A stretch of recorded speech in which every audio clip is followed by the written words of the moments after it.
Hello everyone. Today we will solve from question number 3. Exercise 14 class 7 RS Aggarwal math. इससे पहले हमने intro और 2 question कर दिए थे, है ना, क्वेश्चन 1 एंड 2, और कुछ इंट्रोडक्शन कराया था कि एंगल्स जब 2 पैरेलल लाइंस हो, एक ट्रांसवर्सल इंटरसेक्ट करे तो जो जो एंगल बनते हैं उन सबके बारे में आपको बताया था। Now question number 3 and the question 3 is 2 parallel lines L and M are cut by a transversal T. If the interior angles of the same sides of T be 2x minus 8 degree and 3x minus 7 degree, find the measure of each angle. इसमें आप figure बनाना चाहो बना लो और नहीं भी बनाओ तब भी चल जाएगा। हमें ये मालूम है कि सेम साइड्स के इंटीरियर एंगल का सम क्या होता है 180। ध्यान है, जो कोई इंटीरियर एंगल भी बोलते हैं कॉन्सिक्यूटिव इंटीरियर एंगल। अगर फिगर बनाना चाहोगे तो फिगर क्या बनेगी, ये एक लाइन L है और एक दूसरी L, ये इसके पैरेलल है। एक ट्रांसवर्सल T है तो ये एंगल और ये एंगल या इधर के ले सकते हो, कौन से, या ले सकते हो सेम साइड के। ये एंगल हमें गिवन है। एक एंगल कोई सा भी लिख लो, इसकी वैल्यू दे रखी है 2x माइनस 8 डिग्री और इस एंगल की वैल्यू दे रखी है 3x माइनस 7 डिग्री। ये 2x माइनस 8 है, ये 3x माइनस 7। तो इन दोनों का मेजर फाइंड करना है। करते हैं, इन दोनों का सम क्या होगा 180। बस ये लिखना है, लिखोगे because some of co-interior angles V 180, so therefore 2x minus 8 पहला एंगल ये था प्लस 3x माइनस 7, इसका सम कितना होगा 180 के। 2x प्लस 3x कितना हो गया 5x minus 8 minus 7 minus 15 is equal 180। तो 5x की वैल्यू हो गई 180 प्लस 15, तो वैल्यू ऑफ 5x इज 195। 180 में 15 ऐड करोगे 195, 5 से डिवाइड, तो x इज 195 अपॉन 5, 5 बन जा 5 3 जा 15 और 5 9 जा 45। तो ये वैल्यू निकलाई x की। The value of x is 39। तो एंगल्स क्या होंगे, पहला एंगल था 2x माइनस 8, तो x वैल्यू पुट कर दें। तो फर्स्ट एंगल या वन एंगल कुछ भी लिख सकते हो, या आप फर्स्ट एंगल हुआ 2x, the value of x 39 minus 8, 39 2 जा 78 माइनस 8 यानी कि 70 डिग्री। अब सेकंड एंगल आपके दो तरीके हैं, या तो x की वैल्यू पुट कर दो, या हमें मालूम है इन दोनों का सम 180 होता है, तो 180 में से 70 सब्ट्रैक्ट करोगे तो 110। वो आपकी चॉइस है, कैसे भी निकाल सकते हो। सेकंड एंगल मैं वैल्यू पुट करके निकाल दूंगा, जिससे कि किसी को कैलकुलेशन में प्रॉब्लम होती है तो सीख ले। 3x, x की वैल्यू क्या है 39 माइनस 7, ये तो था 3x माइनस 7, तो कितना आएगा, आएगा तो 110 ही। तो 3 9 27, कैरी 2, 3 3 9 और 2 11, 117 में से 7 सब्ट्रैक्ट करोगे तो 110। ओके, तो ये रहा क्वेश्चन नंबर 3, ये रहा क्वेश्चन नंबर 3 का सॉल्यूशन। क्लियर, मुझे उम्मीद है आपको समझ में आ रहा होगा और क्वेश्चन में मजे भी आ रहे होंगे। Now next question number 4। Now question number 4, this figure is given, line segment L M are parallel, ये दो transformation T and S, this angle is y degree, this angle is x, this angle is 65 और ये angle है 50 degree. तो हमें x और y की value find करनी है। तो निकालते हैं, क्या दिमाग में आता है, क्या करना चाहिए हमें। देखो, एक तो यार ये है तो ये उसके इक्वल होगा क्योंकि वर्टिकल है कोई एंगल, ठीक है ना, बात समझ में आ रही है। इसी तरह ये 65 है तो ये इतना एंगल कितना होगा 65, क्योंकि ये पैरेलल है, अल्टरनेट इंटीरियर एंगल। अब ये दोनों क्या हो जाएंगे, लीनियर पेयर। ये 65 ये बाई, तो बाई प्लस 65 180, वाई निकलाएगा, और ये 50 ये 50, इसलिए ये तरह ये कौन से हो जाएंगे, अभी ऊपर वाला सवाल करा था कौन से, को इंटीरियर एंगल, इन दोनों का सम भी 180। ठीक है, तो क्या करें, शॉर्ट से बचने के लिए हम एंगल की नेम देते हैं। इसे मान लो एंगल 1, मैं उल्टा बोल गया, मतलब शॉर्ट करना हो तो ये, वरना हम नाम लिखें तो एंगल ये, तो हमने दे दिया ये एंगल 1, ये एंगल 2, तो लिखेंगे एंगल 1 बराबर 50 डिग्री।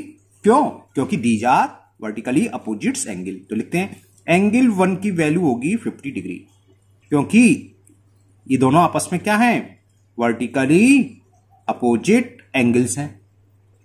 क्लियर, और एंगल 2 इक्वल टू होगा 65 के, क्योंकि लाइन पैरेलल है, ये ट्रांसवर्सल, तो these are alternate interior angle बताया था ना, और ये दोनों आपस में इक्वल होते हैं, तो ये भी लिख लो। एंगल 2 इक्वल टू होगा 65 डिग्री, क्योंकि these are alternate interior angles. Okay, यहां तक बात समझ में आ गई? बस अब तो हो गया। पहले ये निकालना, तो 1 + 2 क्या होंगे? 180। तो लिखोगे एंगल 1 + x, सॉरी 2 गलत हो गया, 1 + x is equal 180 cos sum of co-interior angles, sum of co-interior angles. अगर आपको कम लिखा तो लिख सकते हो because L parallel to M and S is transversal, so angle 1 + angle x equal to 180। लेकिन कोई जरूरत नहीं है, इससे क्लियर हो गया सब। तो एंगल 1 हम फाइंड कर चुके 50, तो 1 की जगह 50 + x इज 180 डिग्री, तो x निकला है 130।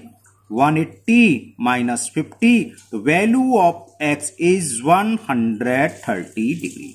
तो x की वैल्यू थी निकलाई 130। अब निकालना हमें, फाइंड करना है y। तो 2 + y क्या होगा? 180। क्यों? ये स्ट्रेट लाइन है, तो ये कैसे होगा? Linear pair angle. तो लिखो angle 2 + y, angle 2 + y is equal 180 degree, क्योंकि these are linear pair angles. 2 की वैल्यू कितनी थी? ये रहा 65। तो 65 + y इज इक्वल 180, तो value of y 180 minus 65 115। Subtract करा और कुछ नहीं करा, तो y की वैल्यू होगी 115। तो x is 130 degree and y is 115 degree. Okay, simple simple question है। Now next question number 5। In the question 5 is, in the given figure, angle V is 65 degree, angle C 45 degree in triangle ABC, and DAE parallel to BC. ये line इसके parallel है, ये दोनों आपस में parallel. कौन सी? वाली लाइन और ये। Okay, if DAB equal to x degree, DAB दे रखा है x degree and EAC is equal to y degree, तो find the value of x and y। ये तो बहुत सिंपल सवाल है। ये दोनों लाइन है, तो x इक्वल टू इसके होगा अल्टरनेटिव, तो x हो गया 65, y हो गया 45, हो गया सवाल बस। तो चलिए सॉल्यूशन लिखोगे कि DAE या खाली D लिख सकते हो, पैरेलल टू BC। सो ये एंगल x इक्वल टू किसके होगा? एंगल ABC है ना, लिखते हैं इसे। कौन सा एंगल है? Alternate interior angles. x की वैल्यू ही निकलाई, x is equal 65 degree. Same y equal to होगा ACB, क्योंकि ये दोनों पैरेलल हैं, तो अल्टरनेट इंटीरियर। देखो कितनी जल्दी हो गया। और y is equal to angle ACB, because these are alternate interior angles, तो y भी निकलाया। y is 45 degree. ये सवाल तो भी कर दिया है, ये पूछते खाए तब भी निकला था एंगल सम प्रॉपर्टी। ओके, चलिए आप लोगों को प्रैक्टिस कराने के लिए है, अच्छा है, ऐसी एग्जाम आनी चाहिए जी। ओके, ना नेक्स्ट क्वेश्चन नंबर 6। अब क्वेश्चन नंबर 6 करते हैं। Next question number 6। In this question this figure is given, और it is given CE parallel to BA। ये लाइन सेगमेंट और ये आपस में पैरेलल हैं, ये गिवन है ना। BA और CE parallel, C is parallel to BA। Angle BAC, ये एंगल दे रखा है 80 डिग्री BAC, और एंगल ECD दे रखा है 35 डिग्री। तो फाइंड एंगल ACE। पहला एंगल ये फाइंड करना, ये तो क्या होगा बताओ? समझ में आ रहा है? ये तो बहुत सिंपल है। कैसे? देखो ये दो लाइन पैरेलल ट्रांसफर, ये दोनों एंगल इक्वल होते हैं 80 डिग्री, तो AC तो 80 डिग्री हो गया। बात समझ में ही नहीं आई? चलिए मैं आपको अलग से फिगर में समझाता हूं। देखिए ये फिगर ये थी, ये पॉइंट है, ये पॉइंट है, ये दोनों लाइन सेगमेंट है। ये नेम था B, ये नेम है A, ये भी दिखा दूंगा मैं आपको, ये C, और ये था E, और ये मिल रही है। तो ये पैरेलल है। ये एंगल हमें दे रखा है 80 डिग्री, तो ये पूछा है, तो देखो क्या है अल्टरनेट इंटीरियर, तो AC भी कितना होगा? 80 डिग्री, क्योंकि ये लाइन पैरेलल है, ये ट्रांसवर्सल। तो देखो ये फिगर ये तो है, ये तो है, ये रही BA CA, ये पैरेलल। ये तो एंगल पूछा है यहां से यहां तक का, तो कितना हो गया? दिख गया ना, दोनों कंपेयर कर दो, अब हो गया क्लियर। तो 80 डिग्री आ जाएगा, तो लिख दो 80 डिग्री। कॉज का लिखोगे फर्स्ट कि एंगल ACE इक्वल होगा एंगल CAB। या BAC भी लिख सकते हो आप, वो आपकी मर्जी है। BAC क्यों होगा? बिकॉज दीज आर TE आ रही है, अल्टरनेट इंटीरियर एंगल्स। तो angle ACE, the measure of angle ACE will be 80 degree. First part तो ये हो गया आपका पूरा।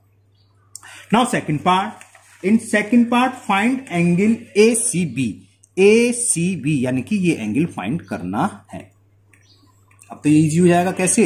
This plus this equal to 180 straight line पर बनना है ना। तो सेकंड पार्ट देखो, एंगल ACB कौन सा? ये प्लस ये क्या? ACE plus angle ACE plus angle ECD, इन तीनों का सम क्या होगा? 180। बताया था स्ट्रेट लाइन पर जितने भी एंगल बनते हैं 180, तो पूरी मिलकर स्ट्रेट लाइन होगी ना, ये प्लस ये पूरी स्ट्रेट लाइन हो गई।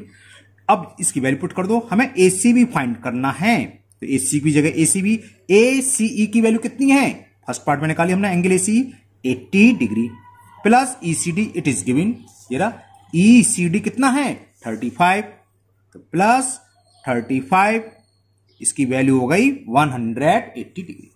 तो एंगल ACB प्लस इसको ऐड करें, 5, 8 और 3 11, 115 डिग्री इज इक्वल टू 180। तो एंगल ACB भी निकला है यहां से। तो ACB इज इक्वल 180 माइनस 115, 65 हो गया। सब्ट्रैक्ट कर रहा हूं, सिंपल कुछ नहीं कर रहा हूं, 65 एंगल आ गया। तो value of angle ACB is 65 degree. कितनी आ गई? 65। Now next third part, last part of this question. इसमें फाइंड करना है हमें ABC। ABC का एंगल, ये ABC है। बता सकते हो ये कितना एंगल होगा? बिल्कुल सही से दिमाग में आ रही है, किसी के दिमाग आ रही है, ये प्लस ये 180, बिल्कुल ठीक है, एकदम सही आंसर आएगा। और उससे भी इजी, देखो ये लाइन पैरेलल है तो ये एंगल और ये एंगल इक्वल होंगे, करस्पॉन्डिंग एंगल। नहीं आई समझ में? देखो दोबारा समझाता हूं, देखो ये ना, ये थी, ये लाइन है और ये बढ़ा दें, ये और ये पूछा, ये दे रखा, ये कितना दे रखा? देखो ये 35, ये तो था, ये 35, तो ये भी कितना होगा? 35। सिंपल कौन से एंगल कहलाते हैं? ये करस्पॉन्डिंग एंगल। तो 35 इसका आंसर हो जाएगा। और अगर आप triangle angle sum property this plus no problem, उससे भी आंसर सही आएगा। आंसर सही है और वो मेथड भी सही है, गलत नहीं है। ऐसा करो जिससे तुरंत हो जाए, तो ये तुरंत हो जाएगा। ये इक्वल टू इसके, कोई कैलकुलेशन करनी है ना, तो मैं इसी मेथड से करता हूं। लिखोगे एंगल ABC इक्वल टू होगा, एंगल किसके होगा? ABC इक्वल टू होगा ECD। ये एंगल इक्वल होते हैं कब होते हैं? जब ये दोनों लाइन पैरेलल हो। ये पैरेलल है और ये ट्रांसवर्सल होगी ना, कट कर रही है, आगे तो बढ़ रही है, तो ये एंगल इसके इक्वल होगा। एंगल ECT करस्पॉन्डिंग एंगल, कौन सा एंगल है ये? Corresponding angles. तो ABC निकलाया। वैल्यू ऑफ या measure of angle ABC is 35 degree because ECD is given equal to 35। तो ये क्वेश्चन नंबर 6 कंप्लीट हुआ। Now next question number 7। In question number 7, this figure is given and it is given AO parallel to CD. AO parallel to CD यानी कि ये line और ये line आपस में पैरेलल हैं। And OB parallel to C, OB ये और ये इसके पैरेलल है। तो ये इसके पैरेलल, ये इसके पैरेलल है। Okay. And AOB is 50 degree, ये एंगल देखा है 50 degree. AOB is equal to 50 degree. तो find the measure of ECD, ये एंगल फाइंड करना है। कैसे होगा? देखो सिंपल सा है, देखने में जरूर लग रहा है। देखो ये लाइन इसके पैरेलल ट्रांसफर, तो ये एंगल और ये एंगल आपस में इक्वल होंगे। कॉरेस्पॉन्डिंग एंगल कौन से? CDB इक्वल टू होगा AOD। तो लिखते हैं, चलो लिख लो कि AO parallel to CD, so angle कौन सा? CDB इक्वल होगा एंगल AOB। समझ आएगा? ये एंगल इक्वल होंगे, ये ट्रांसवर्सल, ये दोनों पैरेलल। कौन से? ये देखो ये लाइन पैरेलल दे रखी है, ये ट्रांसवर्सल। ये कौन से एंगल होते हैं? करस्पॉन्डिंग। तो लिख दो because these are corresponding angles. तो एंगल CDB की वैल्यू फाइंड हो गई 50 डिग्री। यहां तक समझ में आ गया? अब ये लाइन पैरेलल, ट्रांसवर्सल, तो ये दोनों एंगल कैसे होते हैं? को इंटीरियर, और इन दोनों एंगल का सम क्या होगा? 180। ये हमने निकाल लिया 50, तो ये कितना हो गया 130 आ गया आंसर। चलिए लिखता हूं, चिंता मत करो, लिख रहा हूं। ओके, तो लिखोगे CE parallel to OB, because CE parallel to OB या DB एक ही बात है ना। तो क्या होगा, angle CDB plus angle ECD, ये इक्वल क्या होगा 180 कॉस, समझ गए, सम ऑफ को interior, some of co-interior angles. Okay, CDB की वैल्यू हम फाइंड कर चुके हैं। CDB कितना 50, तो 50 degree plus angle ECD is equal 180 degree. So value of angle ECD is equal 180। 50 को हम जब लेफ्ट से राइट जाएंगे तो माइनस का हो जाएगा, साइन चेंज होते हैं, 180 माइनस 50, 80 में से 50 गया 30, यानी कि 130। सिंपल सब्ट्रैक्ट करा है, कुछ नहीं करा इसमें। तो ये एंगल ECD फाइंड हो गया, ये पूछा था इसमें। तो आज की वीडियो में इतनी करेंगे, आपके क्वेश्चन नंबर 7 तक कंप्लीट हो गए। नेक्स्ट वीडियो में इसके आगे करेंगे, और मुझे उम्मीद है आप लोगों को अच्छे से समझ में आ रही होंगी। अगर आप लोग पहली बार वीडियो देख रहे हो, पहली बार चैनल पर आए हो, तो चैनल को सब्सक्राइब करना ना भूलें। साथ ही साथ जो पास में बेल आइकन है उसे जरूर प्रेस कर लें, जिससे कि इसके आगे का पार्ट मैं जब भी अपलोड करूंगा वो आपका मिस नहीं होगा, उसका नोटिफिकेशन आपको मिल जाएगा। साथ ही साथ इस वीडियो को अपने दोस्तों को भी शेयर करें, जिससे कि वो भी इसका फायदा उठा सके, क्योंकि आजकल कोचिंग स्कूल सब बंद है ना, और मैथ्स में प्रॉब्लम आती है। आप चिंता ना करें, मैं हूं आपके साथ हमेशा। आपकी जो भी डाउट है, जो भी प्रॉब्लम है, कमेंट बॉक्स में कमेंट करें, मैं उसे दूर करने की पूरी कोशिश करूंगा। फिर मिलते हैं नेक्स्ट वीडियो में। Thank you, have a nice day.